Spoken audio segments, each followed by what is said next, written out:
You tell yourself that this time will be different. The message arrives after days of silence, and your body reacts before your mind can catch up. Your chest loosens, your attention sharpens. The room around you seems to come back into focus.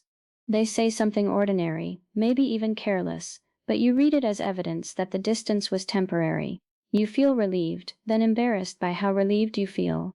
A few words should not have this much power over you. A delayed reply should not decide whether the evening feels bearable. Yet it does. You may have spent the previous night replaying the last conversation, searching for the moment you became too much, too needy, too honest, too available, or somehow not enough. You may have promised yourself you would stop reaching out. You may have deleted the draft, put your phone across the room, told a friend that you were done, and meant it when you said it. But then they return with warmth just strong enough to dissolve your resolve. Not a clear commitment, not a steady presence, just enough tenderness to make you question whether leaving would be a mistake. This is the contradiction that keeps you trapped. The relationship hurts you because it is inconsistent, but the inconsistency also creates the hope that keeps you invested. You are not staying because everything feels good. You are staying because every now and then it feels almost good enough. You are not attached only to what is happening. You are attached to what might happen if you are patient, understanding, less demanding, more attractive, more useful, more forgiving, or easier to love. The possibility becomes more powerful than the pattern. You begin to live between moments. You tolerate the coldness because you remember the warmth. You excuse the absence because you once felt chosen. You explain away the confusion because there were nights when they spoke to you as if you mattered deeply. You keep returning to the version of them that appears briefly and disappears before you can rely on it. And because that version is real enough to remember, you may feel irrational for doubting it. You are not imagining the tenderness. The problem is not that the good moments never existed. The problem is that they were not stable enough to build a life around. Almost love can be more difficult to release than obvious rejection. Clear rejection wounds, but it also gives you information. Inconsistency leaves the door partly open. It allows hope to breathe. It gives your mind material to work with. Perhaps they are scared. Perhaps they need time.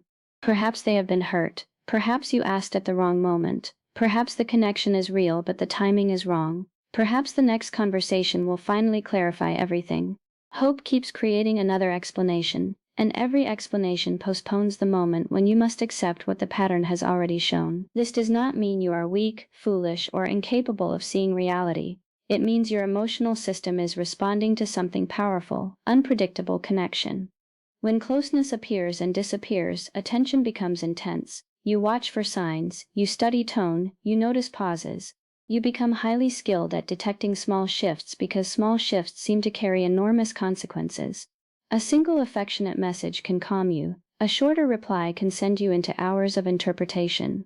Your mind becomes a place where the relationship is constantly being analyzed, defended, feared, and repaired, even when the other person is not present. You may ask yourself why you keep going back when you know how it ends. The deeper question is not why you fail to understand. You probably understand more than you admit.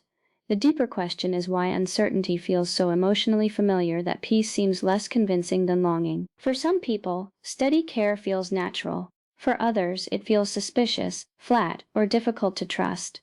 If love in your early life arrived according to someone else's mood, performance standards, stress level, or emotional availability, you may have learned that connection is something you monitor rather than something you rest inside.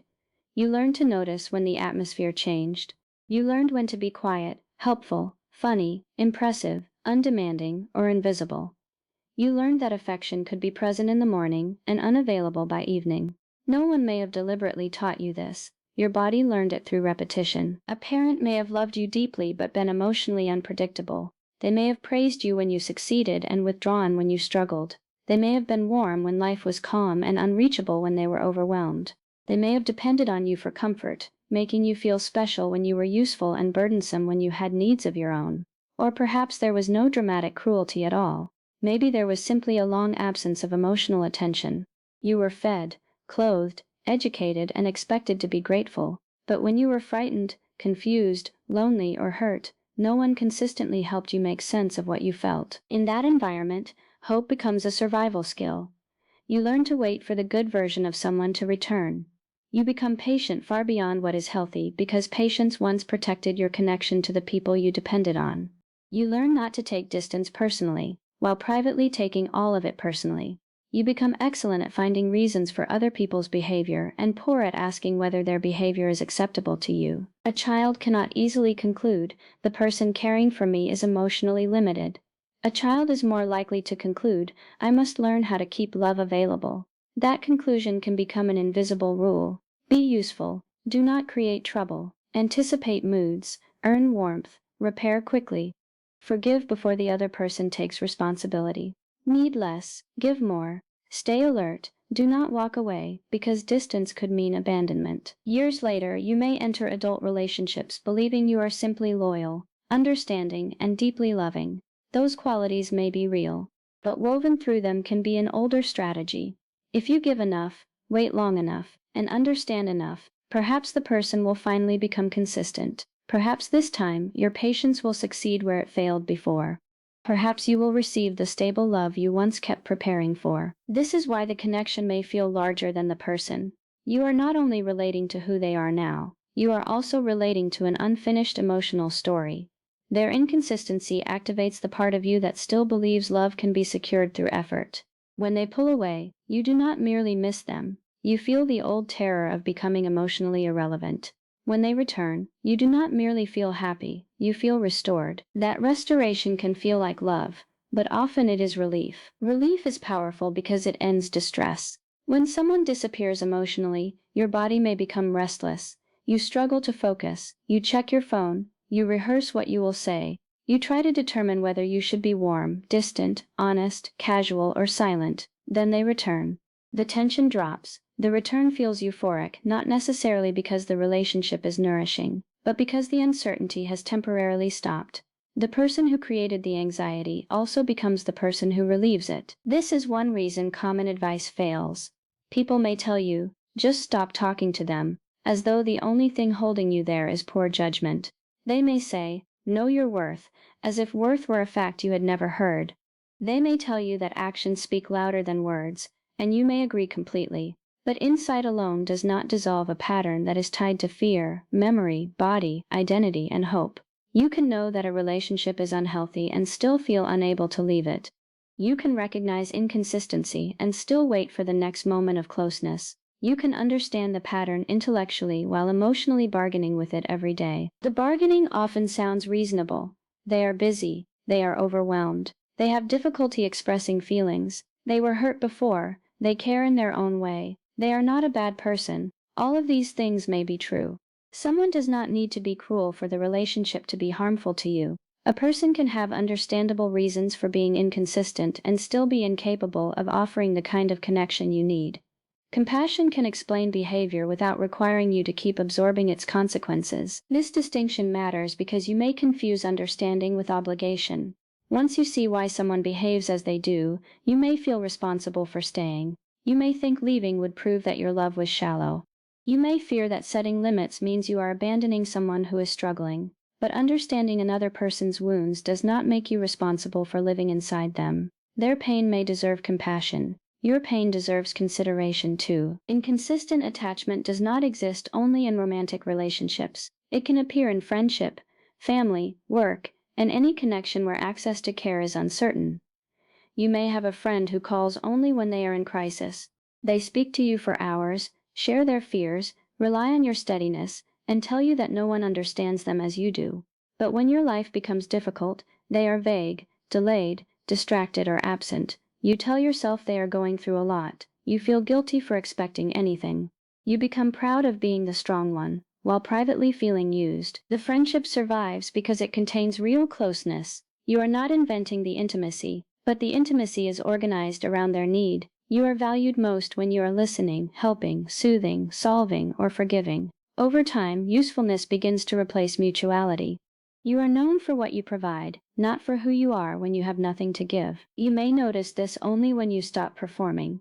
The moment you reply less quickly, say no, express disappointment, or ask for support, the relationship changes. The other person may become confused, defensive, or distant.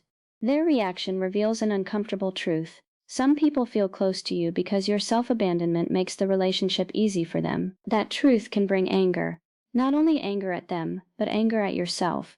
You may look back and see how often you accepted crumbs and called them complexity, how often you apologized for normal needs, how often you translated neglect into patience, how often you admired your own ability to endure what was slowly exhausting you. Be careful with this anger. It can become another form of self-attack. You may call yourself naive, desperate, or pathetic, but shame rarely produces wiser choices. It usually makes you more vulnerable to the same pattern because shame intensifies the desire to be chosen. The goal is not to humiliate the part of you that stayed. The goal is to understand what that part was trying to protect. It may have been protecting you from loneliness, not ordinary aloneness, but the deeper loneliness that feels like proof that no one will ever remain.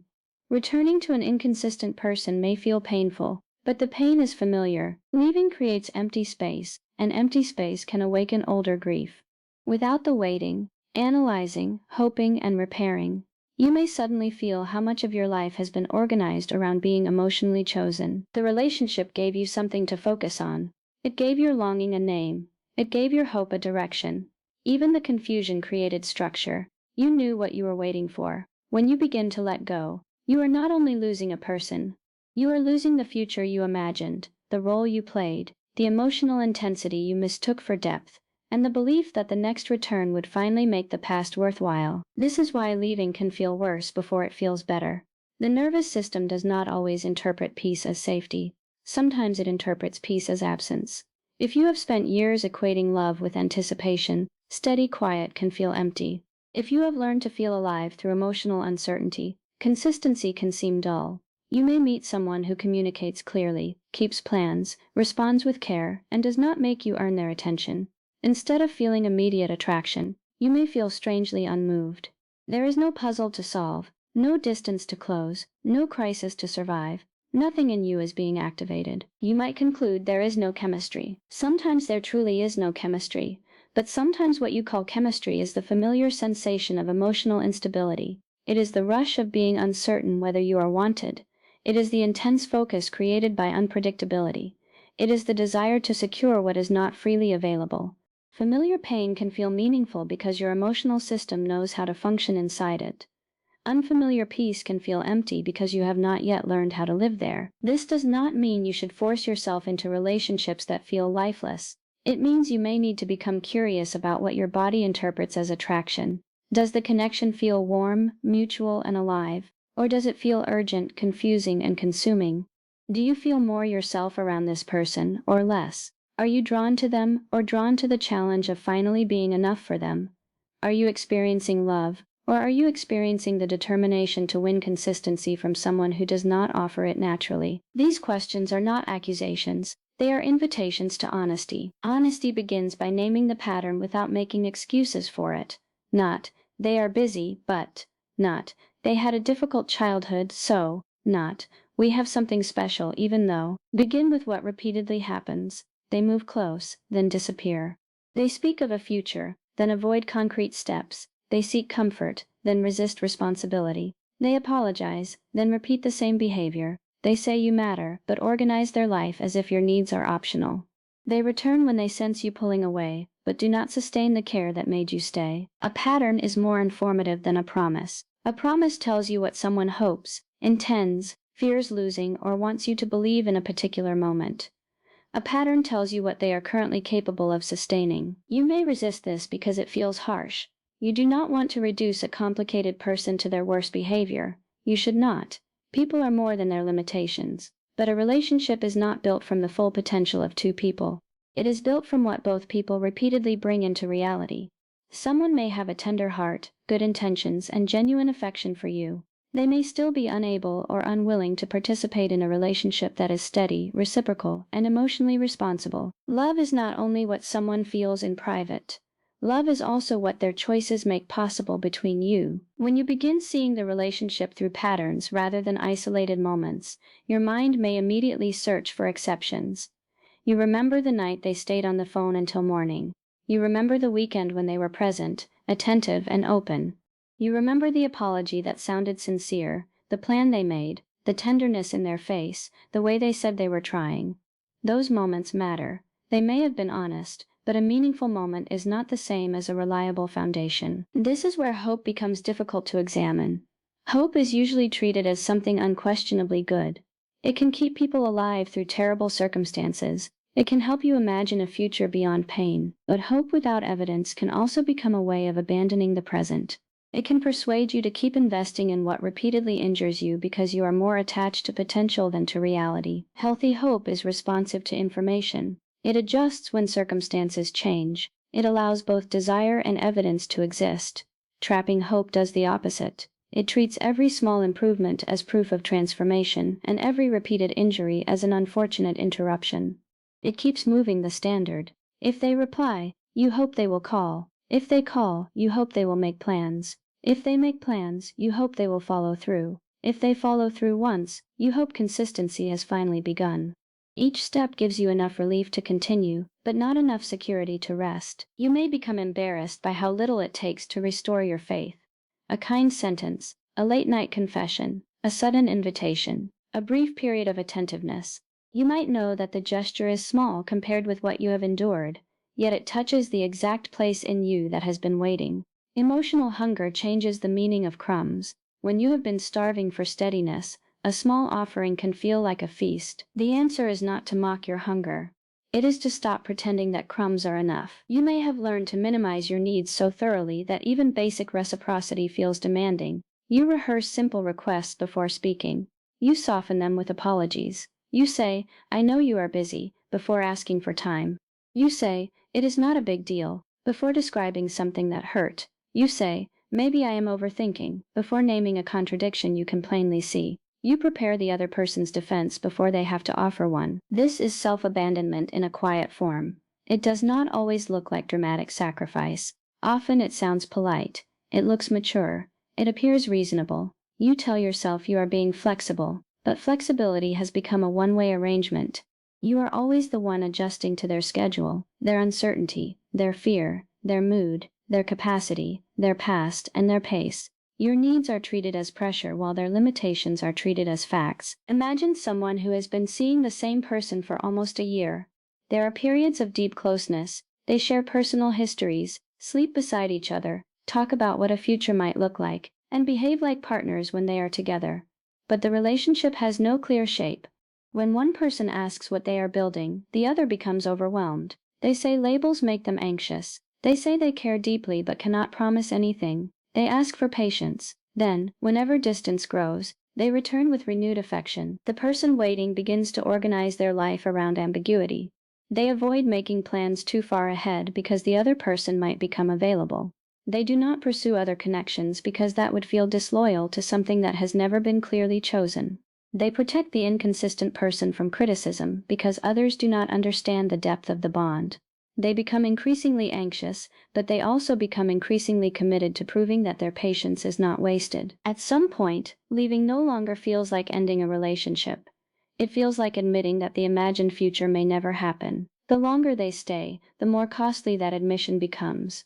This is why people sometimes remain not because the situation is improving, but because they have invested too much hope to tolerate the grief of seeing it clearly. You may recognize this outside romance. Perhaps a parent still gives you just enough approval to keep you seeking more.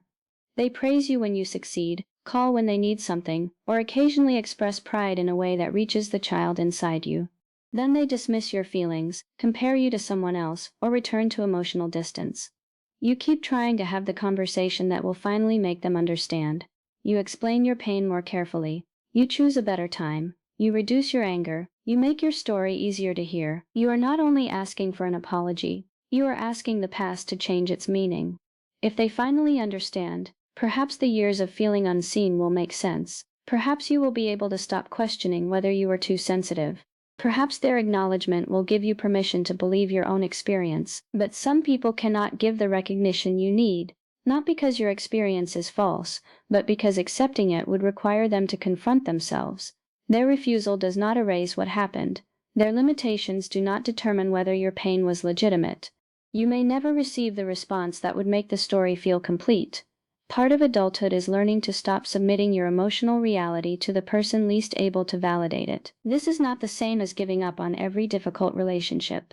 Some relationships grow through honest conversation. Some people become more consistent when the problem is clearly named. Some families repair old patterns. Some friends learn reciprocity. Some partners confront their avoidance and change their behavior. The issue is not whether people can change. They can. The issue is whether you are relating to actual change or repeatedly financing the possibility of it with your own well-being. Real change is not only emotional language. It is not tears, insight, regret, or fear of losing you. Those moments can matter, but change becomes trustworthy through repetition. It appears in kept agreements, clearer communication, greater responsibility, and a reduced need for you to chase. It survives after the crisis passes.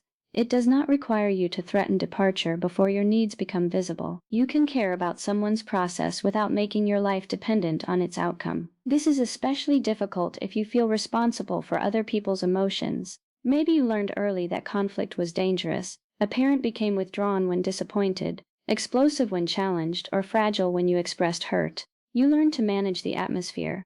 You became the child who noticed everything. You knew when to make a joke, when to stay quiet, when to help, and when to disappear. Adults praised you for being mature, easy, thoughtful, or strong. They did not always see that your maturity was partly vigilance. When you grow up this way, a boundary can feel like an act of aggression. Saying no can produce guilt far beyond the situation. Asking for consistency can make you feel controlling. You may believe that if the other person feels hurt, you must have done something wrong. So you avoid directness, tolerate confusion, and call it kindness. But emotional responsibility has limits. You are responsible for how you communicate, not for ensuring that no one is ever disappointed by you. You are responsible for being honest, not for making honesty painless. You are responsible for your choices, not for managing every reaction those choices provoke. Suppose a friend repeatedly asks you for help at the last minute. You cancel plans, stay awake late, lend money, edit their work, listen through crises, or cover responsibilities they neglected. When you finally say you cannot do it, they become cold. They tell you that you have changed. They remind you of how much they are struggling. Immediately, guilt rises. You consider reversing the boundary simply to restore warmth. That moment is important. The urge to reverse yourself is not necessarily evidence that the boundary was wrong. It may be evidence that your emotional system has learned to equate another person's displeasure with danger. The discomfort is real, but it is not always a command. You can let someone be disappointed without abandoning them and without abandoning yourself. You can care about their difficulty and still decline to rescue them. You can say, "I understand this is stressful and I am not available." Both parts can be true. At first, this may feel unnatural. Your body may remain tense after the conversation. You may replay your words, searching for cruelty. You may want to send another message to soften the limit. You may imagine that the relationship is ending. This is where change becomes practical. It is not a grand declaration of self-love.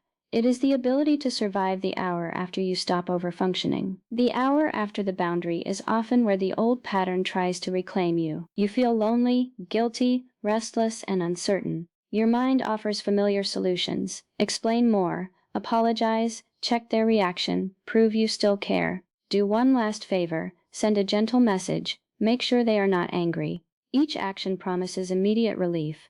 But if you always relieve discomfort by betraying your boundary, your emotional system never learns that discomfort can pass without self-abandonment. Pausing is one of the most important skills in changing inconsistent attachment. Not because silence is a strategy to manipulate someone, but because urgency distorts judgment. When you feel the impulse to chase reassurance, you can delay action long enough to identify what has been activated. Are you responding to the present situation, or to the fear that distance means you are unwanted? Are you trying to communicate, or trying to make the anxiety stop? Are you reaching for connection, or asking the person who unsettled you to regulate the distress their behavior created? A pause can be 10 minutes, an evening, or a day, depending on the situation. During that time, you do not need to pretend you are calm. You can admit, "I want to message them because I am afraid this silence means I no longer matter." Naming the fear removes some of its authority. It turns an invisible command into an experience you can observe. You might write the message without sending it. You might take a walk without your phone. You might call someone who is not involved in the pattern. You might return to the facts: what happened, what was said, what has repeatedly occurred, and what you actually need. The goal is not to become detached from feeling. It is to create enough space that feeling is not the only voice making decisions. Triggers often arrive disguised as conclusions. They are losing interest. "I ruined everything. I am too much. No one stays. I should not have said anything. These thoughts feel like facts because they carry old emotion. But a trigger is often the present touching an earlier wound. It deserves attention, not blind obedience. You can ask yourself what the moment reminds you of. Perhaps the delayed response reminds you of waiting for a parent to come home in a good mood. Perhaps the cold tone reminds you of being punished through silence. Perhaps the canceled plan awakens the feeling that other people's needs will always outrank yours. Understanding the connection does not mean the current behavior is acceptable or unacceptable by default. It helps you separate the size of your reaction from the size of the event. Sometimes your reaction is larger because history is present. Sometimes the event itself is part of a serious pattern. Often both are true. This is why emotional maturity is not simply learning to calm yourself so that you can tolerate more mistreatment. Regulation is not a tool for becoming easier to neglect. You do not practice pausing so that you can remain indefinitely in relationships that keep you anxious. You pause so that you can respond from clarity rather than panic. Clarity may lead to a conversation, a limit, a change in expectations, or an exit. The point is not to preserve the relationship at any cost. The point is to stop sacrificing your perception in order to preserve access to someone. Inconsistent relationships often train you to distrust your perception. Because the good moments are genuinely good, you question whether the painful moments are serious. Because the person can be loving, you wonder whether their absence should count. Because they say they care, you feel unreasonable for being affected by what they repeatedly fail to do. You may start collecting evidence against your own needs. You remind yourself that other people have it worse. You say no one is perfect. You accuse yourself of expecting too much. You compare the relationship to obvious abuse and conclude that you have no right to complain. But a relationship does not need to be catastrophic to be incompatible with your well-being. The question is not only, are they a bad person? The more useful questions are, what happens to me in this relationship? Who do I become here? What must I silence to keep it going? Is there room for my needs, limits, and reality? Does this connection support my dignity, or repeatedly require me to negotiate against it? You may discover that you become smaller. You wait to see what mood they are in before deciding which version of yourself is safe. You hide disappointment so they do not withdraw. You accept vague plans because asking for clarity feels risky.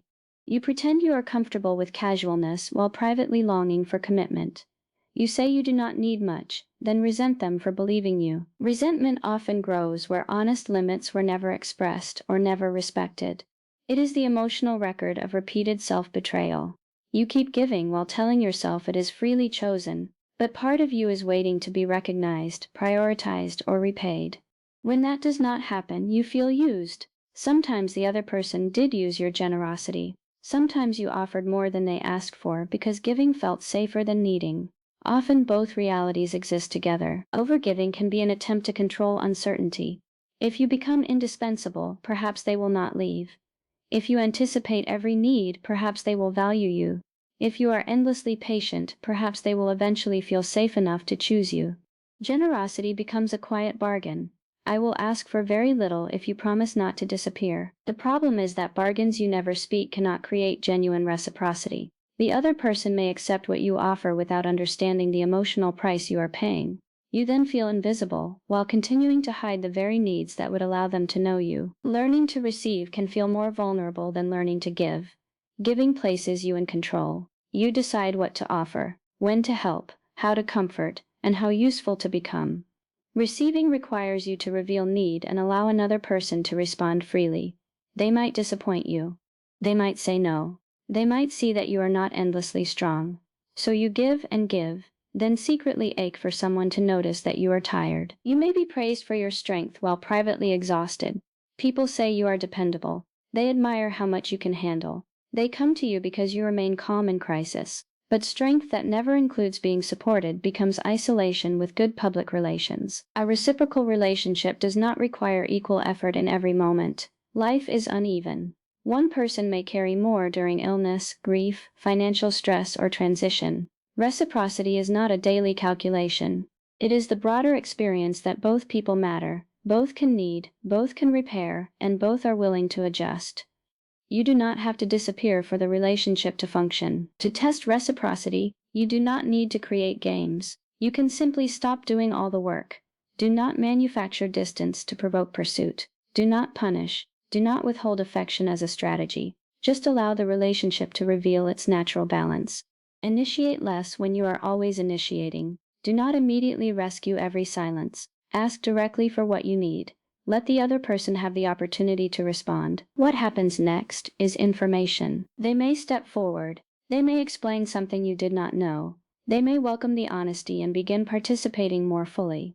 Or the connection may weaken because your effort was carrying it. That can be painful, but it is not a failure.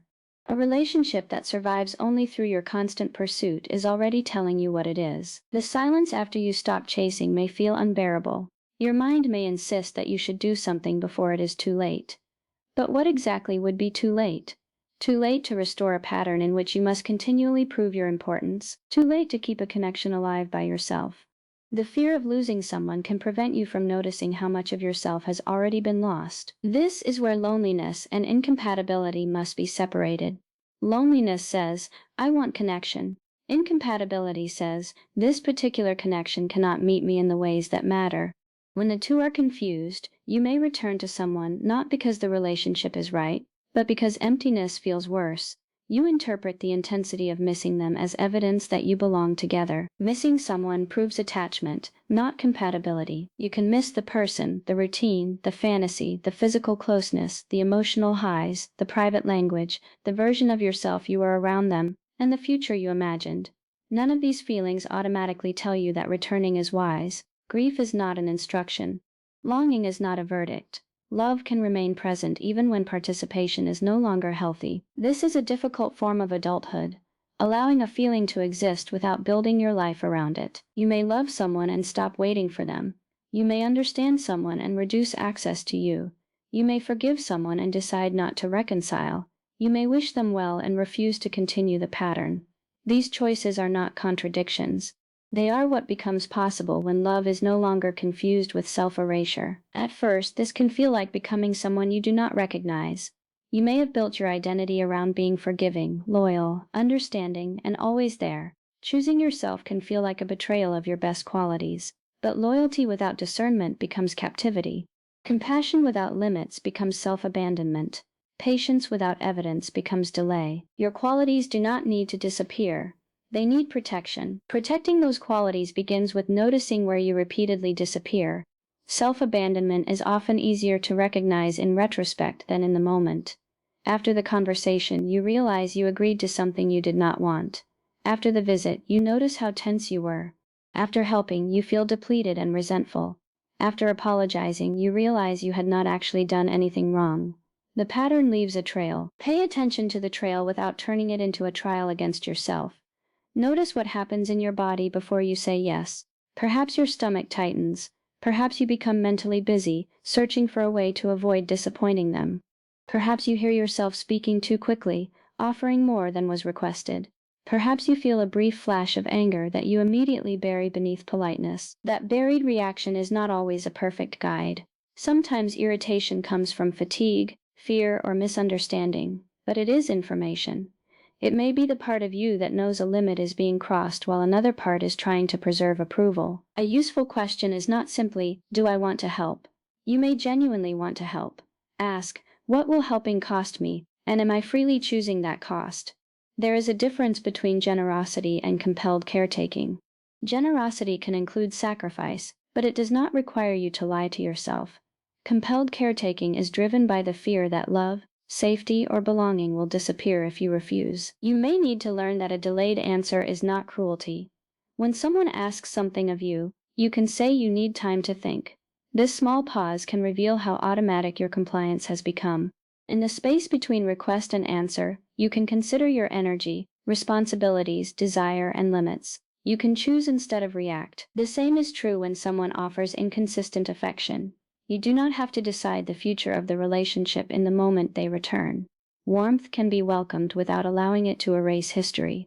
An apology can be heard without immediately restoring access.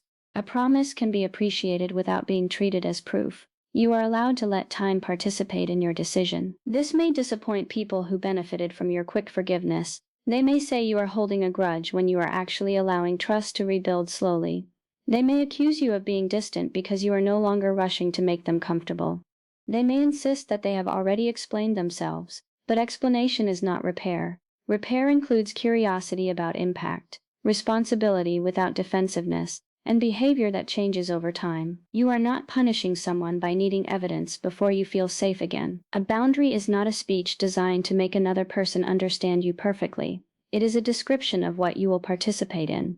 You can communicate it clearly, but its strength does not depend on their agreement. If someone repeatedly cancels at the last minute, you might stop rearranging your schedule for uncertain plans. If a family member insults you during arguments, you might end the conversation when it happens.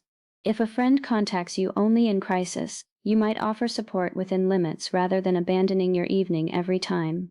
If a romantic connection remains vague after repeated honest conversations, you might stop offering the privileges of commitment without mutual commitment. Boundaries become real through action. Without action, they become requests that the other person can ignore. This does not mean every boundary needs a dramatic consequence. Often it looks ordinary. You leave earlier. You reply when you have capacity. You stop lending money. You decline conversations that occur only on someone else's terms. You do not explain the same hurt for the 10th time. You adjust access according to behavior rather than according to your fear of being disliked. Expect guilt. If you have spent years proving love through availability, limits will initially feel like rejection. The guilt may tell you that you are selfish, cold, dramatic, or ungrateful. Rather than obeying it, ask whether the guilt is moral information or conditioned discomfort. Did you violate your values, deceive someone, or act with unnecessary cruelty? Then repair what is yours. Or did you simply refuse a role that required your disappearance? Then the guilt may be part of learning. You can feel guilty and still keep the boundary. This is one of the least glamorous truths about change. Better choices do not always feel better immediately. Sometimes the healthier action produces more anxiety because the old action was designed to reduce anxiety quickly. Chasing brings temporary relief. Apologizing restores temporary closeness. Overgiving protects temporary approval. Returning ends temporary loneliness. The new response removes the quick relief before it has built a deeper form of security. There may be evenings when you know contacting them would be a mistake, and still want to do it desperately. The room feels too quiet. Your routines feel meaningless. You remember only the tenderness and forget the waiting. You begin to negotiate. Maybe one conversation would help. Maybe you can be friends. Maybe enough time has passed. Maybe you are stronger now. Sometimes reconnecting is appropriate. People do change. Circumstances change. And not every separation must be permanent. But do not let loneliness make the assessment for you. Before returning, ask what is actually different. Not what you hope is different. Not what they said in a vulnerable message. What has changed in behavior, capacity, circumstances, and responsibility? What would you do if the old pattern returns? Are you reconnecting from grounded choice or from the need to stop missing them?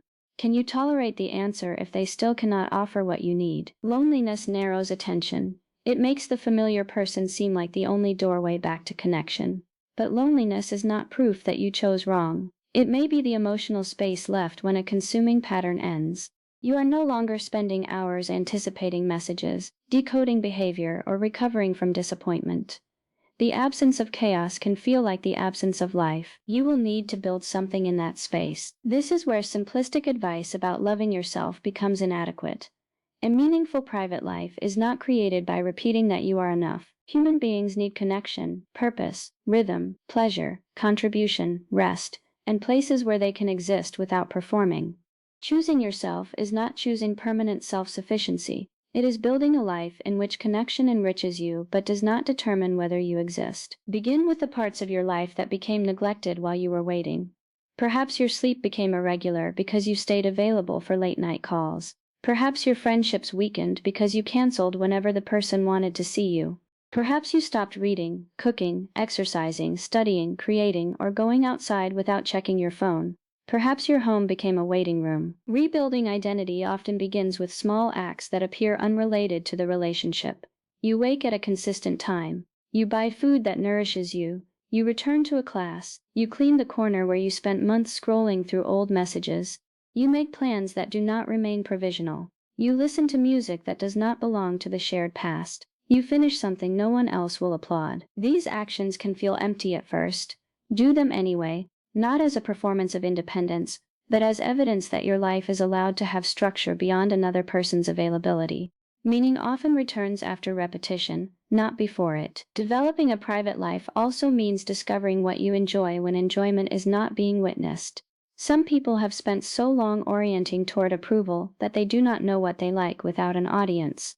They choose restaurants other people prefer, adopt hobbies that make them interesting, and measure experiences by whether someone values them. Alone, they feel undefined. You may need to experiment without turning every interest into an identity. Walk somewhere new. Learn something badly. Cook a meal only you will eat. Visit a place without posting it. Read a book that has no practical benefit. Sit in a cafe without waiting for a message. Let the experience belong to you even if it produces no story, achievement, or proof. Solitude becomes restorative when you are present in your own life. Isolation is different.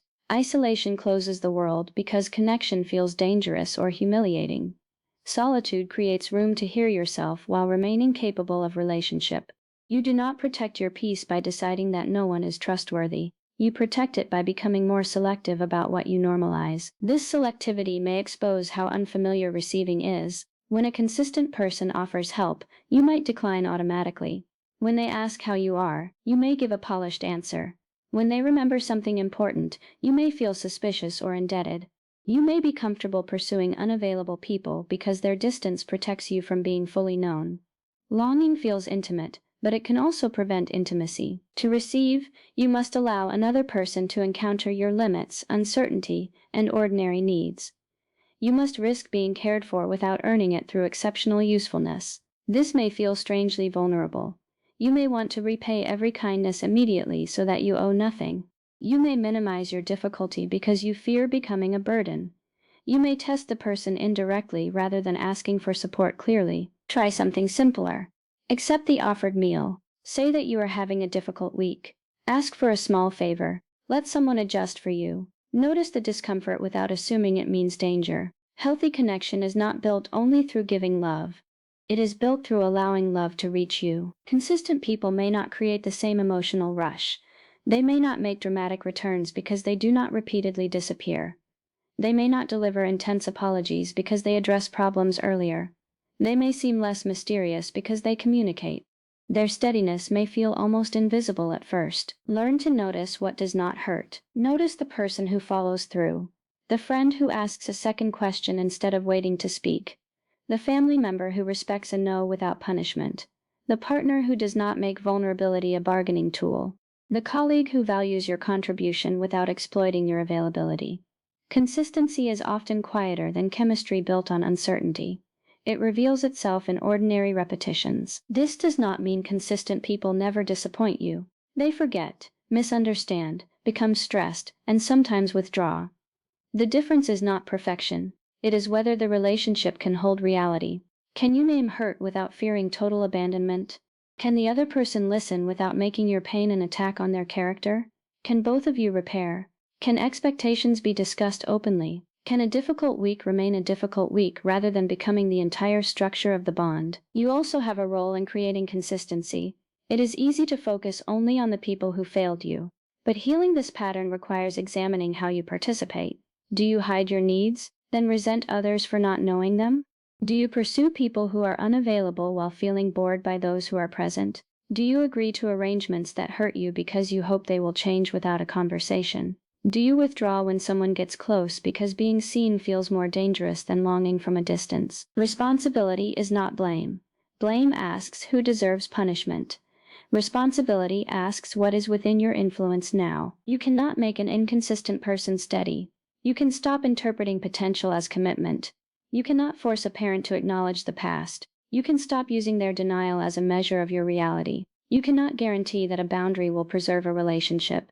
You can decide that preservation is not worth your disappearance. You cannot prevent grief. You can stop using grief as proof that you must return. You may fear becoming selfish as you change. This fear often appears when your identity has been built around accommodation. But selfishness and self-respect are not opposites on a single scale. Selfishness treats other people's humanity as irrelevant.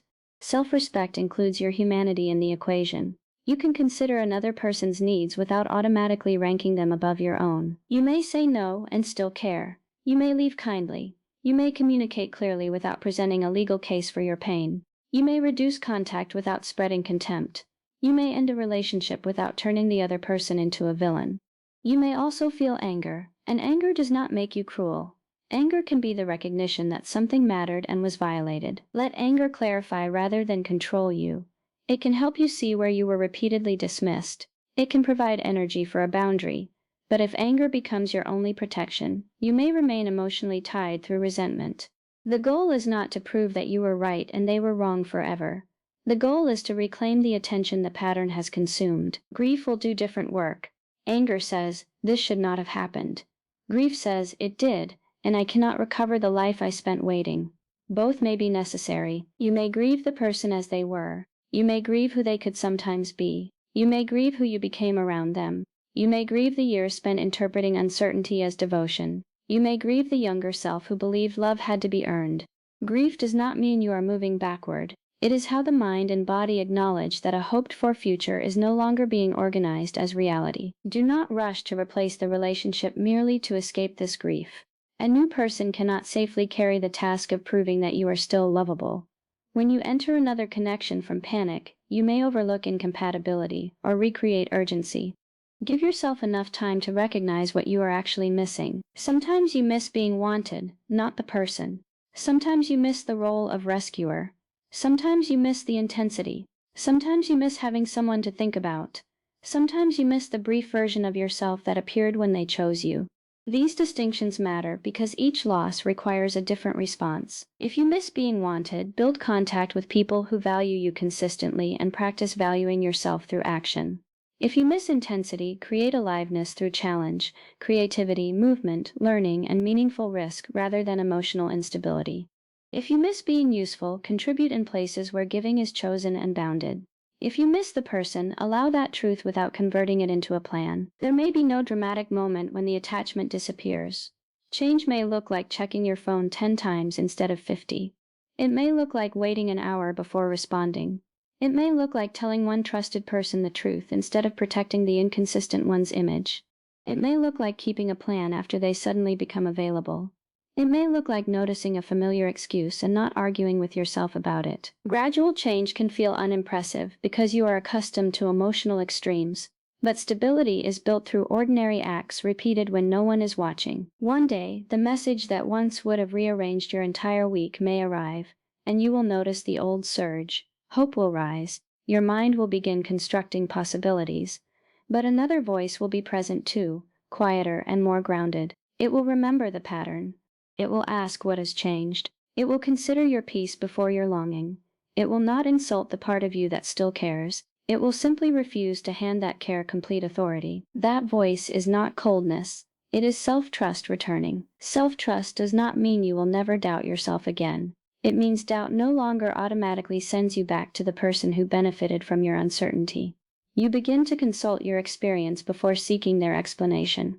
You remember how your body felt during the long silences, how often you were left guessing, how many conversations ended with you comforting the person who had hurt you. You stop treating memory as bitterness simply because it complicates hope. This can be difficult when the other person returns sincerely. They may miss you. They may recognize what they lost. They may speak with more honesty than before. Your task is not to assume manipulation, and it is not to surrender your judgment to the beauty of the moment. You can remain open and observant. Sincerity is meaningful, but sincerity in one conversation is not the same as capacity across time. You are allowed to move slowly. You are allowed to ask direct questions. You are allowed to say that affection is not enough without reliability. You are allowed to decline an undefined connection even when the feelings are real. You are allowed to care about someone and decide that you cannot keep living in uncertainty. If you choose to explore repair, let the relationship become concrete. What will change? How will communication work when one person feels overwhelmed? What happens after conflict? Are both people willing to hear difficult truths? Is responsibility shared, or are you once again being asked to understand more, wait longer, and need less? A healthy second chance is not a return to the same arrangement with renewed emotion. It is the creation of a different arrangement supported by different behavior. And if you choose not to return, you do not need to prove that the person is permanently incapable of change. They may grow later. They may become more available with someone else. This possibility can be painful because it seems to suggest that you were not worth changing for. But human change is not awarded according to who deserved it most. Timing, consequence, readiness, and circumstance all matter. Someone else receiving a version of them you wanted does not mean you lacked value. It means you encountered them when they were unable or unwilling to build that version with you. Your worth is not measured by whether your suffering successfully transformed another person. This may be one of the hardest beliefs to release, that if you love correctly, your love will awaken someone. Stories often glorify the person who stays long enough to reach the hidden heart beneath distance. In real life, devotion cannot do another person's emotional work. Love can invite change. It can support change. It cannot substitute for willingness. When your identity has been shaped by earning closeness, choosing a reciprocal relationship can feel almost passive. You are used to striving. You know how to study someone, adapt, anticipate, and prove. Mutual love asks for a different strength. It asks you to be visible. It asks you to tolerate not being in control. It asks you to let another person choose you freely rather than constructing a role they cannot live without. This may expose a fear beneath all the chasing. If you stop performing, perhaps there is nothing left that makes you lovable. If you are not rescuing, understanding, impressing, pleasing, calming, or waiting, why would anyone stay? Because intimacy is not employment. The people who can love you well do not need you to remain permanently useful. They can value your humor, presence, honesty, thoughtfulness, limits, strangeness, quiet, and ordinary humanity. They can be disappointed without withdrawing all care. They can need you without consuming you. They can see your strength without denying your exhaustion. They can allow you to be a person rather than a service. You will also need to offer this kind of love. Consistency is not something you demand while remaining unreadable. It means saying what you mean, following through when you can, acknowledging when you cannot, and repairing when your choices affect someone. It means not using distance to test whether they care. It means not expecting them to guess what you have hidden. It means allowing their boundaries to exist without interpreting every no as rejection. Peace creates room for your own life. You begin to notice mornings again. You return to people you neglected. Your attention becomes available for work, rest, creativity, health, friendship, and the quiet maintenance of a life. This is not a consolation prize for losing a relationship. It is the return of resources that uncertainty had been consuming. Some days will still be difficult. A song will bring them back. A familiar date will make you wonder what would have happened if you had stayed. You may dream about them and wake with the old ache intact. You may hear that they are doing well and feel grief, anger, and tenderness at once. Emotional freedom does not require the past to become meaningless. It means the past no longer gets to make your present decisions automatically. On those days, do not demand that you feel nothing. Feeling is not failure. Sit with the ache long enough to understand what it contains. Maybe you miss them, maybe you miss hope, maybe you are tired, maybe something else in your life feels uncertain, and your mind is reaching for an old attachment because it knows that pain. Care for the actual need instead of using the old relationship as a universal answer. Call someone safe. Eat. Sleep. Move your body. Leave the house. Write down what you remember accurately, including what hurt. Return to routines that hold you when emotion distorts time. Grief often tells you that the feeling will last forever. Routines remind you that life continues in hours, meals, tasks, sunlight, and human contact. There may be moments when you return. Many people do. You may send the message, reopen the door, or believe another promise. Do not turn a setback into an identity. Shame will tell you that you have learned nothing. Look more carefully. Perhaps you recognized the pattern sooner. Perhaps you told the truth more directly. Perhaps you left after 1 month instead of 3 years. Perhaps returning gave you information you were not ready to accept before. Growth is not made pure by never repeating yourself. It is made real by becoming less willing to remain unconscious inside the repetition. Still, compassion for yourself should not become another excuse to avoid action. Understanding why you return does not make every return harmless. Your history explains the pull. It does not require you to obey it. There comes a point when insight must become behavior. You stop waiting for certainty and make a decision from the evidence you have. You may never feel completely ready to leave an almost love pattern. Readiness is often imagined as the absence of longing, guilt, doubt, or hope. But those feelings can remain while you act. Courage is not emotional cleanliness. It is making room for conflict inside yourself without allowing the most frightened part to control the whole life. You can say, Part of me still wants this, and I know this is not enough for me. You can say, I believe they care, and their care is not arriving in a form I can safely build around. You can say, I am grieving, and I am not going back to end the grief.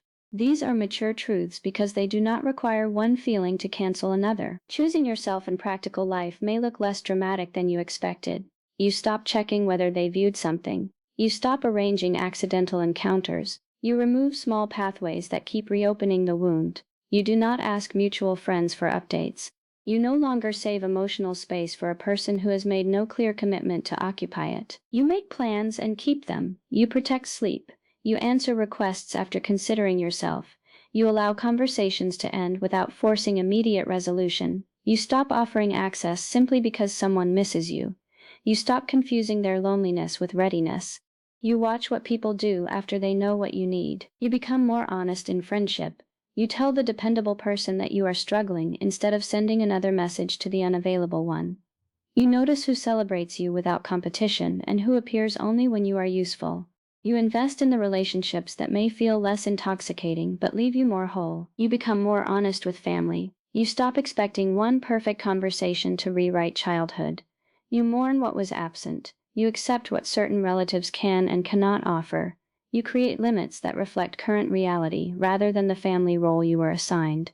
You may continue loving them, visiting them, or helping them, but you no longer offer your inner life to repeated dismissal. You become more honest with yourself.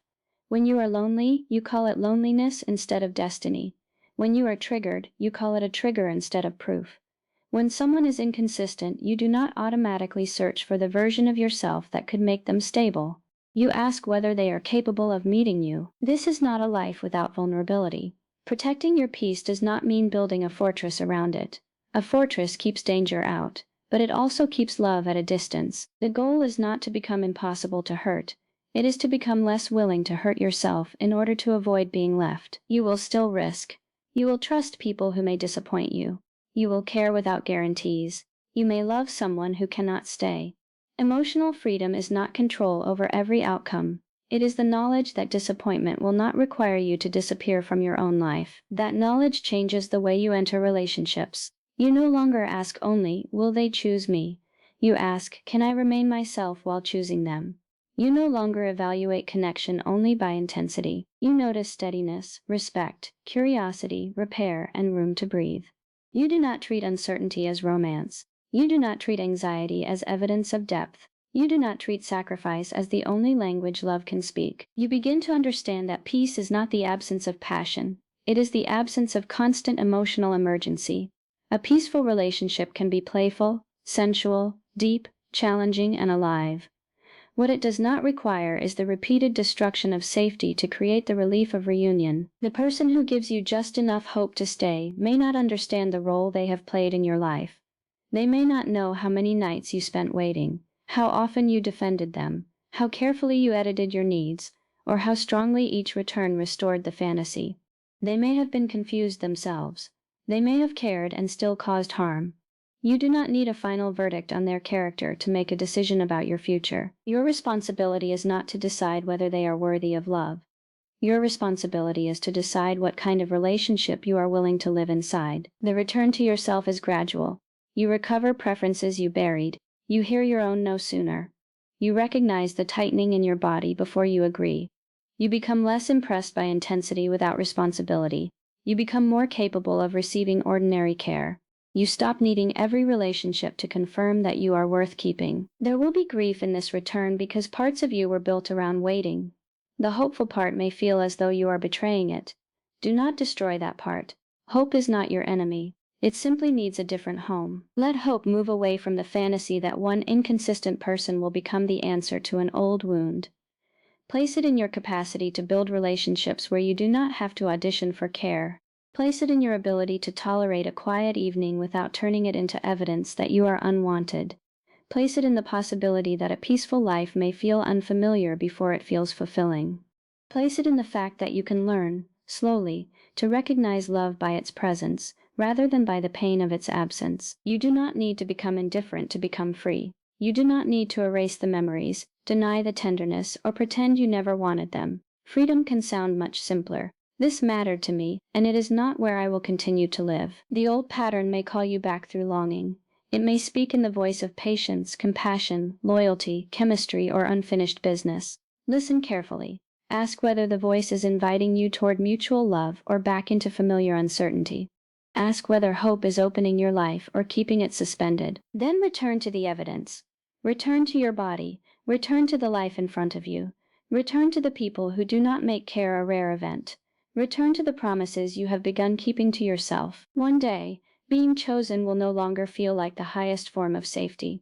You will know that your safety also lives in your ability to leave what repeatedly diminishes you, to remain present through loneliness, to ask for what is real, and to accept the answer without bargaining against yourself. You will not have become cold. You will have become clear. You will not have stopped loving. You will have stopped calling uncertainty love's necessary price. And when someone offers you a connection made of beautiful moments and recurring absence, you may still feel the pull. You may still see their goodness. You may still imagine what could be. But you will also see yourself standing inside the decision. Your needs will no longer vanish from the room.